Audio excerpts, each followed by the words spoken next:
नमस्कार, inter news Haryana देख रहे हैं आप। आपके साथ में हूं सुरभि तिवारी। बुलेटिन की शुरुआत फटाफट अंदाज में करेंगे। प्रधानमंत्री नरेंद्र मोदी ने आज टोक्यो पैरालंपिक में मेडल जीतने वाले खिलाड़ियों से मुलाकात की। इस दौरान उन्होंने खिलाड़ियों का हौसला बढ़ाया।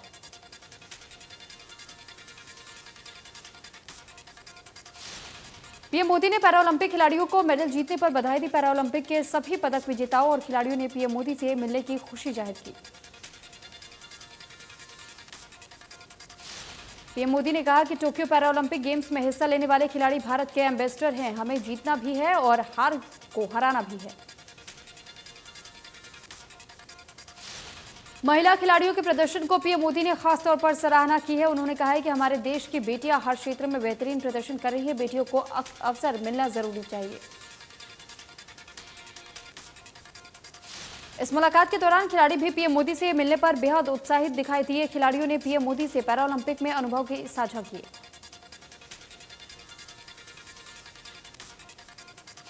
प्रधानमंत्री मोदी से मुलाकात के दौरान कई पैरा एथलीट बहुत भावुक हो गए। पीएम मोदी ने उनका मनोबल बढ़ाते हुए कहा कि आप लोगों ने बहुत परिश्रम किया है। इस दौरान खिलाड़ियों ने कहा कि आपने 5 दिन से हमारे खेल को जन जन तक पहुंचा दिया। ऐसा आज तक देश के किसी भी प्रधानमंत्री ने नहीं किया।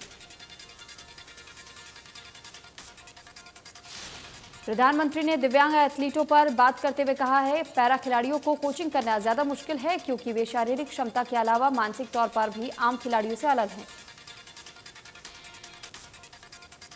उन्होंने कहा कि खिलाड़ियों के लिए वर्कशॉप का आयोजन होना चाहिए। वहीं पीएम ने कहा कि जिद का अपना महत्व होता है। इस बार जो कमी रह गई है उसे बोझ मत बनने देना। पीएम ने कहा कि इस बार पैरालंपिक में भारतीय खिलाड़ियों का सर्वश्रेष्ठ प्रदर्शन रहा है। 9 सितंबर को प्रधानमंत्री ने सभी मेडल जीतने वाले सभी खिलाड़ियों को मुलाकात कर उन्हें बधाई दी थी।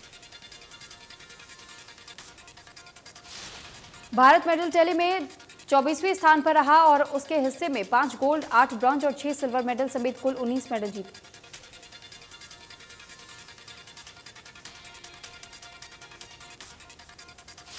गुजरात के सीएम विजय रूपाणी ने शनिवार को इस्तीफा दे दिया। इसके बाद आज बीजेपी विधायक दल की बैठक होनी है। केंद्रीय पर्यवेक्षकों के साथ केंद्रीय गृह मंत्री अमित शाह भी इस बैठक में हिस्सा ले सकते हैं।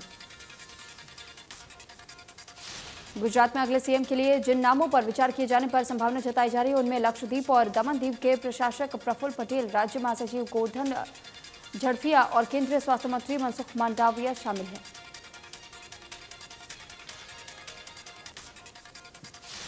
बीजेपी के प्रवक्ता ने कहा है कि बैठक में गुजरात के नए सीएम के नाम पर फैसला किया जाएगा। व्यास ने कहा कि रूपाणी ने मुख्यमंत्री के तौर पर कई विकास कार्य किए और गुजरात को नई ऊंचाइयों पर ले गए।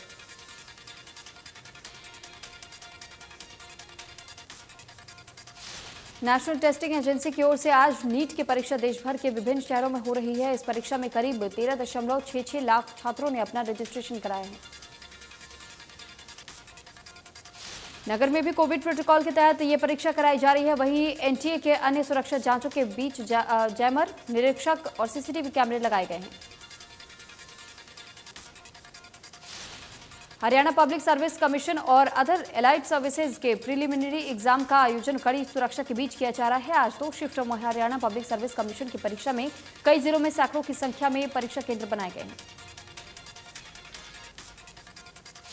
परीक्षा को नकल रहित संचालित करने के लिए प्रशासन की ओर से कड़े प्रबंध किए गए हैं। परीक्षा केंद्र पर निगरानी रखने के लिए ड्यूटी मजिस्ट्रेट तैनात किए गए हैं। परीक्षा के दौरान केंद्र के 200 मीटर के दायरे में 5 और 5 से अधिक व्यक्तियों के एकत्रित होने पर पूरी तरह से पाबंदी है। इसके साथ ही परीक्षा केंद्रों से 200 मीटर के दायरे में फोटो स्टेट की दुकानें भी बंद रहेंगी। साथ ही सभी कोचिंग सेंटर्स को भी बंद किया गया है।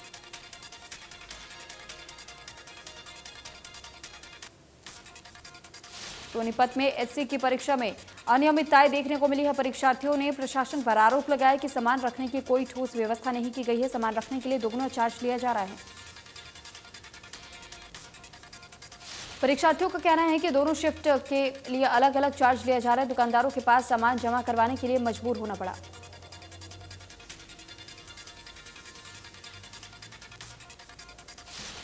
राहुल गांधी ने विकास को लेकर के केंद्र सरकार पर निशाना साधा। राहुल ने ट्वीट करते हुए लिखा कि सरकार के विकास रविवार सोमवार पर खत्म हो गया है। 4000 कंपनियों पर लग सकता है ताला।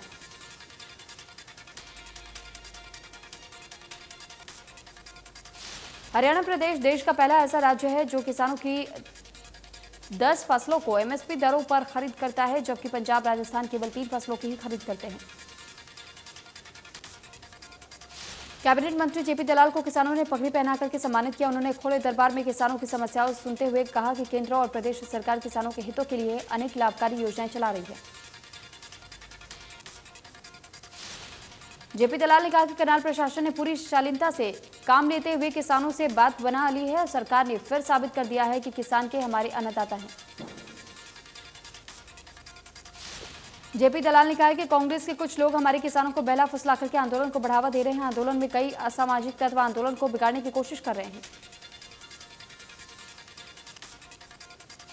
कश्मीर से कन्याकुमारी तक एक किसान साइकिल चलाकर सिरसा के भावीदान टोल प्लाजा पर किसान जगतार सिंह का स्वागत किया गया।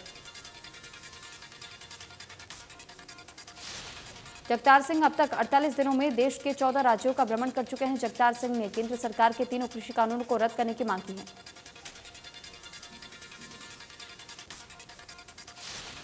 भारत में पिछले 24 घंटों में कोरोना वायरस के 31,287 नए मामले आए हैं। 37,880 रिकवरी हुई है। 338 लोगों की कोरोना से मौत हुई है।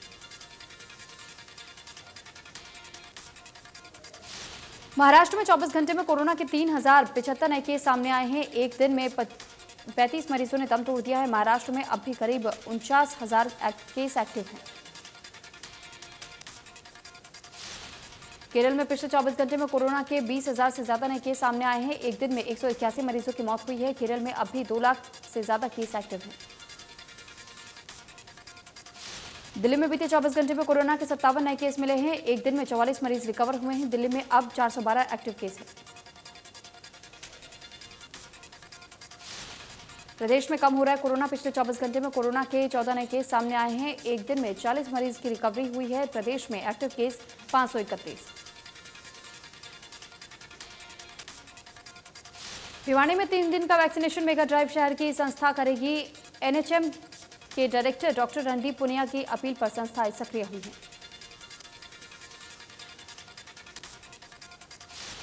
मेगा वैक्सीनेशन ड्राइव में आईएमए, ग्रीन सोसाइटी समेत अन्य संस्थाएं आगे आई है। डोर टू डोर जाकर के लोगों को वैक्सीनेशन के प्रति जागरूक करेंगी। भिवाड़ी में मेगा वैक्सीनेशन ड्राइव का 25 सितंबर तक 100% वैक्सीनेशन का टारगेट रखा है।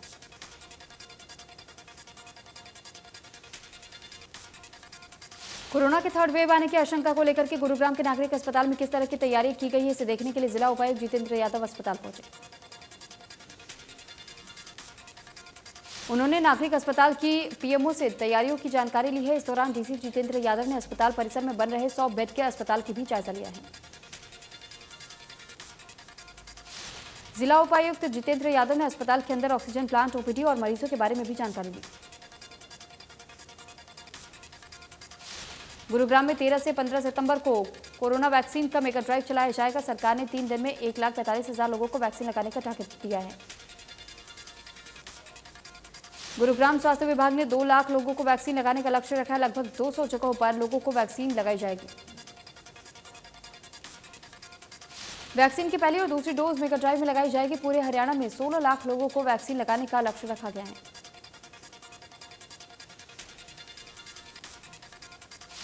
स्कूल खोलने को लेकर के शिक्षा मंत्री कंवरपाल गुर्जर ने कहा है कि जल्द खोले जाएंगे। पहली से तीसरी कक्षा तक के स्कूल। कोरोना की तीसरी लहर को देखते हुए उन्होंने पूरी तैयारी कर ली है।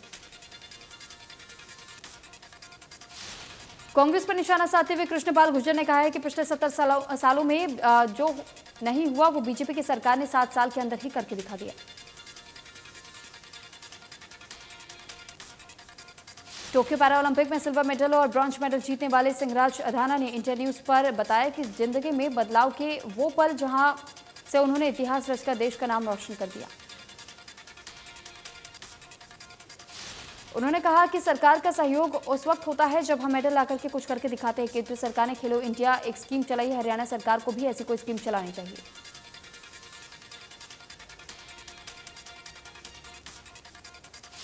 शूटर सिंहराज अधाना ने कहा कि अपने भतीजे के शूटिंग सीखने के लिए कोच के पास लेकर के गए थे। वहीं दिन उनकी जिंदगी में बदलाव का कारण बन गया। टोक्यो पैरालंपिक में कांस्य पदक जीतकर अपने घर कैथल पहुंचे कांस्य पदक विजेता तीरंदाज हरविंदर सिंह का लोगों ने फूलमाला पहना करके स्वागत किया। घर पहुंचते ही हरविंदर ने अपने पिता के पैर छू करके आशीर्वाद और लोगों का धन्यवाद दिया।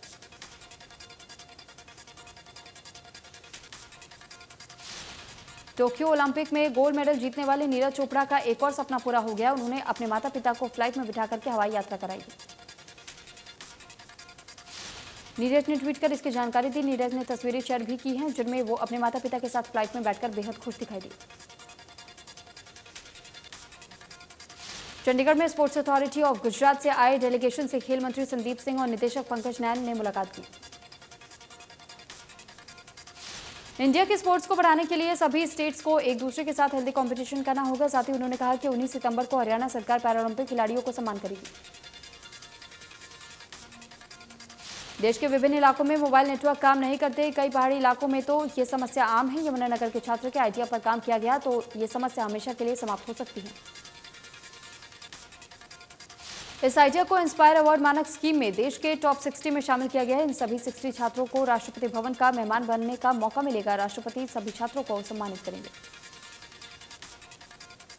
शहर के सेक्टर 17 निवासी 7वीं कक्षा के छात्र एस गौरव सिंह के आइडिया पर अगर सरकार और टेलीकॉम कंपनियों ने काम किया तो भविष्य में इस तरह की परेशानी हमेशा के लिए खत्म हो जाएगी।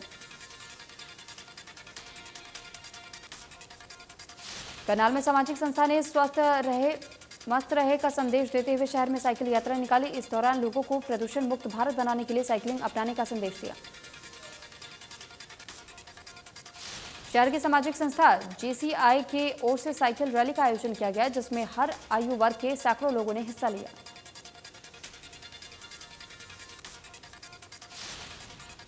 संस्था के पदाधिकारियों ने कहा कि साइकिलिंग से सेहत फिट रहती है और लोगों का स्वास्थ्य बेहतर होता है। अनु भारद्वाज ने कहा कि साइकिल के प्रयोग से वाहनों की ईंधन की खपत घटेगी और प्रदूषण का स्तर भी कम होगा। दिल्ली के वजीराबाद इलाके में मूर्ति विसर्जन के दौरान 4 बच्चे यमुना में डूब गए जिनमें से 3 बच्चों की मौत हो गई।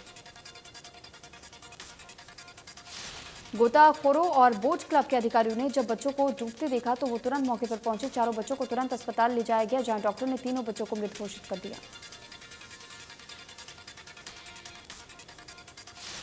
किसान आंदोलन की सक्रियता के चलते सोशल मीडिया पर फैलाई जा रही भ्रामक जानकारी और पोस्ट को लेकर के हिसार रेंज आईजी ने सभी एसपी को निर्देश जारी किया है और लोगों को जागरूक करने का भी कहा है। आईजी राकेश कुमार आर्य ने सभी एसपी को आदेश जारी किया है कि पुलिस टीम का गठन कर सोशल मीडिया पर फैलाई जाने वाली भ्रामक और गलत पोस्ट भेजने वालों को चिन्हित करें।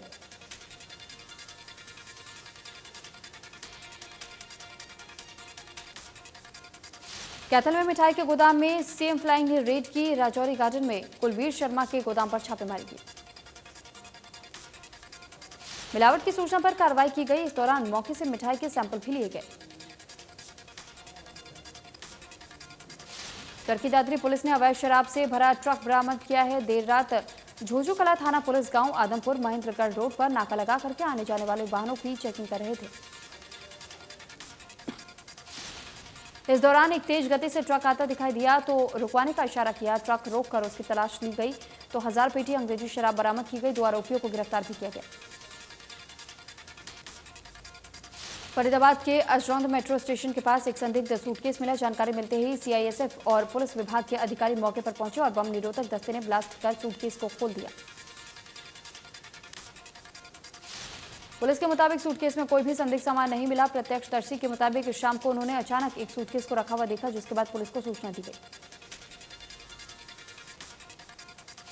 जिसके बाद पुलिस ने सामने पेट्रोल पंप पर लगी सीसीटीवी की फुटेज खंगाली तो जिसमें पुलिस को बाइक पर सवार 2 युवक वो बैग रख करके जाते हुए दिखाई दिए। साइबर सिटी गुरुग्राम के राजेंद्र पार्क में एक कलयुगी बहू के द्वारा सास के साथ मारपीट करने का वीडियो वायरल हुआ है। एक बहू अपनी सास के साथ मारपीट करती हुई नजर आई। महिला ने अपने परिजनों को बुलाकर के पड़ोसी के साथ अपनी सास के साथ भी मारपीट की। इस पूरे मामले को लेकर के अब पुलिस को शिकायत भी दे दी गई है। पुलिस मामले की जांच कर रही है। पीड़ित सास का कहना है कि घर में काम करने के लिए किसी नौकरानी का नहीं रखा तो बहू ने अपनी सास के साथ मारपीट की। झज्जर में शनिवार को अदालत परिसर के अंदर लोक अदालत लगाई गई। लोक अदालत में जिला अतिरिक्त सत्र न्यायाधीश विमल कुमार मुख्य रूप से मौजूद रहे। लोक अदालत में काफी संख्या में ऐसे विवादों का निपटारा किया गया जो पिछले काफी लंबे अरसे से अदालतों में अटके पड़े हैं। दोनों पक्षों से सहमति के सुलझे विवादों को सुलझाया गया। जिला अतिरिक्त सत्र न्यायाधीश ने बताया कि लोक अदालत में इंश्योरेंस, बिजली विभाग और सिविल के मामले में काफी संख्या में आए हैं। दोनों पक्षों की सहमति से विवादों का निपटारा किया गया। उन्होंने इस दौरान आमजन से अपील भी की कि वो छोटे छोटे झगड़ों को अपनी प्रतिष्ठा का प्रश्न न बनाएं और अदालतों के चक्कर काटने से बेहतर ये उन्हें खुद निपटाए।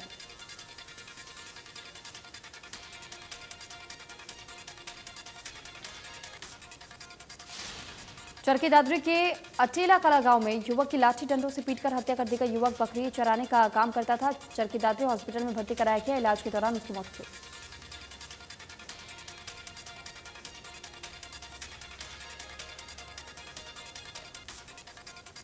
पानीपत बिजली विभाग की लापरवाही से युवक की जान चली गई। यमुनानगर में एक महिला की गला घोंट करके हत्या कर दी गई। उसका शव खेतों में फेंक दिया। डीएसपी प्रमोद कुमार ने बताया कि किसी व्यक्ति ने इसकी सूचना थाना प्रभारी को दी। महिला की उसकी चुन्नी से गला घोंट करके हत्या कर दी गई। कोसली में 30 साल के युवक का शव मिला जिसके सिर पर और चेहरे पर चोट के निशान मिले। मृतक नंदयाल मोहल्ले का रहने वाला बताया गया। फरीदाबाद में एक साइकिल सवार को कार ने टक्कर मार दी। हादसे में साइकिल सवार गंभीर रूप से घायल हुआ। गांव छायांसा के पास हादसा हुआ जहां टक्कर मारने के बाद आरोपी कार छोड़ करके मौके से फरार होगा। रोहतक के कस्बा सांपला के रहने वाले देवेंद्र की हत्या किसी और ने नहीं की और दोस्तों ने ही की थी।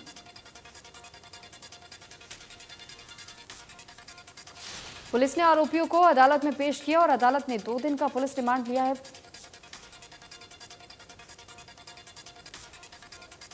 टिकरी बॉर्डर पर किसान आंदोलन में शामिल 3 युवकों को अवैध हथियार के साथ काबू किया गया।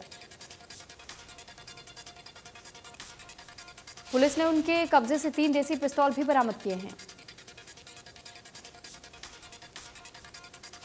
गुरुग्राम में सीएम विंडो पर आरडब्ल्यू अध्यक्ष के बिल्डर के खिलाफ इतना महंगा पड़ गया कि बाउंसरों को गन पॉइंट पर रखकर के आरडब्ल्यू अध्यक्ष के साथ मारपीट कर दी।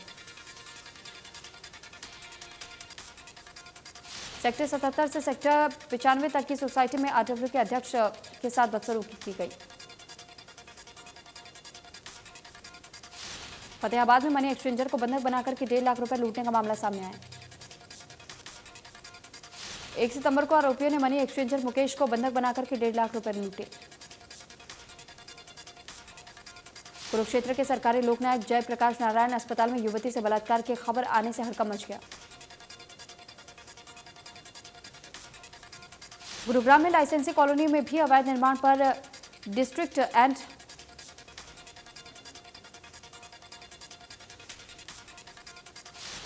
डीएलएफ ब्लॉक के अलावा शहर के कई लाइसेंसी कॉलोनियों को एरिया में शिकायतें आ रही थी।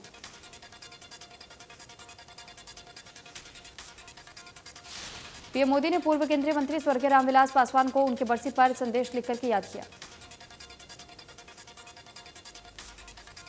रामविलास पासवान के बेटे और लोजपा नेता चिराग पासवान ने ट्वीट कर ये जानकारी दी। अमेरिका के पूर्व राष्ट्रपति डोनाल्ड ट्रंप ने फेसबुक के फाउंडर और सीईओ मार्क जकरबर्ग पर अभद्र टिप्पणी करने का आरोप लगाया। डोनाल्ड ट्रंप ने ट्विटर पर निशाना साधते हुए कहा कि वो बोरिंग जगह बन गई है।